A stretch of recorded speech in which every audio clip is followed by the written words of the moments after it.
ዝምታን የመሰለ ገዳይ መሳሪያ ከየትም አታገኝም። ሲሰድቡሽ ዝም፣ በሐሰት ሲከሱሽ ዝም፣ ስምሽን ሲያጠፉት ዝም፣ እግር በእግር እየተከታተሉ ክፉን ሲያወሩብሽ ዝም፣ ሲያሞግሱሽ ዝም።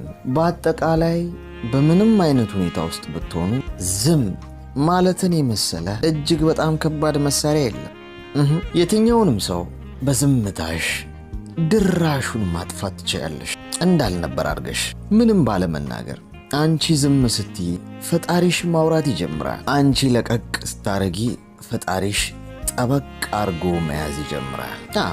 ሕጉ እንደዛ ነው የሚሰራው። ስለዚህ ከዛሬ ጀምሮ ከማንም ሰው ጋር መከራከርና መጨቃጨቅ አቆሚ። ራስሽን ስምሽንና ክብርሽን ለማጽዳት ነጥብ ለማስቆጠር መፍጨርጨርሽን አቆሚ።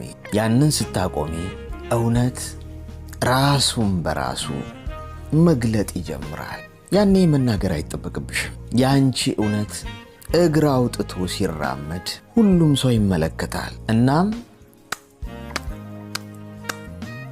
ቆሞ ያጨበጭባል። ስለዚህ ፍርዱን ለጊዜ ሰተሽ ዝም በይ።